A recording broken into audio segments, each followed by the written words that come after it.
ఏపీలో జనసేన వైసీపీ పార్టీల మధ్య వార్ పీక్స్ కు చేరింది. రాష్ట్రంలో ఏ ఇష్యూ జరిగినా దానికి కారణంగా గత వైసీపీ పాలకులని వైసీపీ అధినేత జగన్మోహన్ రెడ్డిని ఓ రేంజ్ లో టార్గెట్ చేస్తున్నారు జనసేనాని డిప్యూటీ సీఎం పవన్ కళ్యాణ్.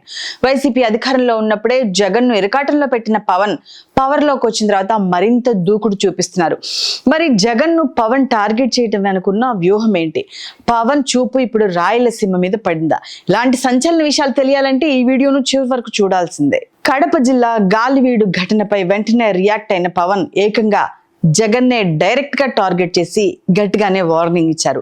వైసీపీని పాతాళానికి తొక్కుతానని ఎన్నికలకు ముందు ఛాలెంజ్ చేసి వైసీపీని ఘోరంగా ఓడించడంలో కీలక పాత్ర పోషించారు. ఇప్పుడు కడప జిల్లా గాలివీడిలో ఎంపీడీఓ మీద దాడి ఘటనపై అదే రేంజ్ లో రియాక్ట్ అయ్యారు పవన్. తన సహనాన్ని పరీక్షించొద్దని, మీ వాళ్ళని కంట్రోల్లో పెట్టుకో జగన్ అంటూ సూటిగానే చెప్పేశారు. జగన్ పార్టీ వాళ్ళు ఇంకా అధికారంలో ఉన్నామనే భ్రమల్లో ఉంటే తీవ్ర పరిణామాలను ఎదుర్కొంటారని హాట్ గానే హెచ్చరించారు పవన్. రాయలసీమ మీ జాగిర్ కాదన్నారు పవన్. ఇక్కడ ఎవరి కోటలు లేవంటూ జగన్ ను సూట్ గా అటాక్ చేశారు. తాను అన్నింటికి తెగించి వచ్చిన వాడినంటూ ఎవరిని ఎక్కడ ఉంచాలో తనకు బాగా తెలుసంటూ స్టేట్మెంట్ ఇచ్చారు. పరిస్థితులు ఇలానే ఉంటే తాను స్వయంగా కడపలో క్యాంప్ ఆఫీస్ పెట్టి మరీ అన్ని లెక్కలు సరిచేస్తానంటూ ఘాటైన హెచ్చరికనే జారీ చేశారు పవన్. జగన్ పై పవన్ మరోసారి వాడి వేడిగా కామెంట్స్ చేయటం వెనుక వ్యూహం ఏంటి అన్న చర్చ రాజకీయ వర్గాల్లో సాగుతోంది. ఇటీవల జగన్ పులివెందులలో 4 రోజుల పాటు పర్యటించిన సంగతి తెలిసిందే. అక్కడ వైసీపీ నిర్వహించిన జగన్ ప్రజా దర్బారుకు భారీగా తరలివచ్చారు రాయలసీమ జగన్. దీంతో గత ఎన్నికల నేపథ్యంలో పట్టుకోల్పోయిన రాయలసీమలో వైసీపీ మళ్లీ పుంజుకుంటుందని రాజకీయ విశ్లేషకులు సైతం అభిప్రాయపడ్డారు. దీంతో జగన్ తన పర్యటన పూర్తి చేసుకుని బెంగళూరు విమానం ఎక్కగానే పవన్ ప్రత్యేక విమానంలో వచ్చారని అంటున్నారు విశ్లేషకులు. ఇక ఇదే అంశంపై మాజీ ఎమ్మెల్యే వైసీపీ సీనియర్ నేత గడికోట శ్రీకాంత్ రెడ్డి మాట్లాడుతూ, పవన్ కడప జిల్లా వచ్చి దాడికి గురైన ఎంపీడీఓను పరామర్శించడం ఓకే, కానీ కాకినాడలో జనసేన పార్టీ ఎమ్మెల్యే ఒక దళిత ప్రొఫెసర్ మీద దాడి చేస్తే అక్కడికి వెళ్లి ఎందుకు పరామర్శ కార్యక్రమాలు పెట్టలేదని, రాష్ట్రంలో ఏ ఘటన జరిగినా దానికి కారణం వైసీపీ నాయకులే అని కామెంట్స్ చేయటం పవన్ కు అలవాటుగా మారిందని, పవన్ ఇలా ఆయా దాడులు ఘటనలు వెనక పూర్వాపరాలు తెలుసుకోవాల్సిన జ్ఞానం డిప్యూటీ సీఎం కి లేదా అని ప్రశ్నించారు. తన పార్టీ నేతల మీద టీడీపీ నాయకులు దాడి చేసినా అప్పుడు ఎందుకని మౌనం పాటించారని నిలదీశారు శ్రీకాంత్ రెడ్డి. నిజానికి చంద్రబాబు జగన్ మధ్య ఎప్పటి నుంచో రాజకీయ వైరం ఉంది, కానీ చంద్రబాబు కంటే ఎక్కువగా జగన్ ను టార్గెట్ చేస్తూ వస్తున్నారు పవన్. ఆ మధ్య సోషల్ మీడియా కార్యకర్తల అరెస్టు సమయంలో జగన్ మాట్లాడిన తీరుపై కూడా స్ట్రాంగ్ గా వార్నింగ్ ఇస్తూ ఐపీఎస్ అధికారులను బెదిరించే వారిపై సుమోటో కేసులు పెడతామంటూ జగన్ ను హెచ్చరించారు పవన్.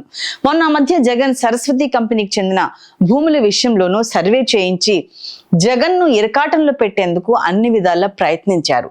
దీంతో జగన్ ను పవన్ అంతలా టార్గెట్ చేయటం వెనుక వ్యూహం ఏంటని రాజకీయ వర్గాల్లో చర్చలు జోరుగా సాగుతున్నాయి. జనసేనాని మాటికి జగన్ ను టార్గెట్ చేయటం వెనుక మరో వ్యూహం కూడా ఉందన్న టాక్ వినిపిస్తోంది. గత ఎన్నికల్లో వైసీపీ ఘోరంగా ఓడిపోయినా ఆ పార్టీ ఓటు బ్యాంక్ సాలిడ్ గానే ఉంది. దీంతో వచ్చే ఎన్నికల నాటికి వైసీపీ ఓటు బ్యాంకును తగ్గించేందుకు ఒక వ్యూహంతో ముందుకు వెళ్తున్నారట పవన్. ఈ క్రమంలో జగన్ ను అన్ని వైపుల నుంచి టార్గెట్ చేస్తూ రాష్ట్ర వ్యాప్తంగా అన్ని జిల్లాల్లోని వైసీపీ నాయకులు కార్యకర్తల్ని జనసేన వైపు తిప్పుకునేందుకు ప్లాన్ చేశారట పవన్. జగన్ వీక్ అయితేనే క్షేత్రస్థాయిలో జనసేన బలపడుతుందని, అప్పుడు వైసీపీకి ప్రధాన ప్రత్యర్థిగా టీడీపీ ప్లేస్ లో జనసేన వస్తుంది. అందుకే పవన్ ఎక్కువగా జగన్ ను టార్గెట్ చేస్తున్నారని రాజకీయ విశ్లేషకులు అభిప్రాయపడుతున్నారు. మొత్తం మీద జనసేనాని చూపు రాయలసీమ మీద పడిందని విశ్లేషకులు అంటున్నారు. ఈ క్రమంలో తన వ్యూహంలో భాగంగా మొదట వైసీపీకి కంచుకోట అయిన రాయలసీమలో జగన్ ను వీక్ చేయడానికి స్కెచ్ వేశారు పవన్.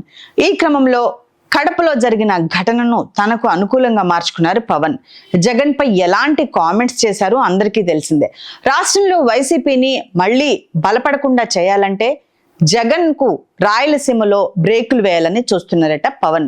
సిచ్యువేషన్ చూస్తుంటే పవన్ కడపలో క్యాంప్ ఆఫీస్ ఏర్పాటు పెట్టినా ఆశ్చర్యపోవాల్సిన అవసరం లేదంటున్నారు రాజకీయ వ్యూహకర్తలు.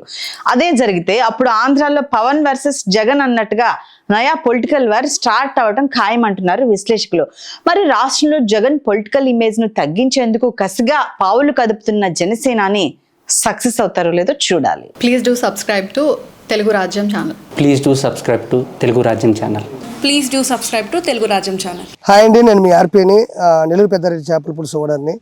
మీరు తెలుగు రాజ్యం అనే ఈ యూట్యూబ్ ఛానల్ సబ్స్క్రైబ్ చేసుకుని మంచి మంచి వీడియోలతో వస్తారు. Thank you so much. Hi people, I'm Sonakshi Verma and you please watch Telugu Rajyam and please subscribe to the channel.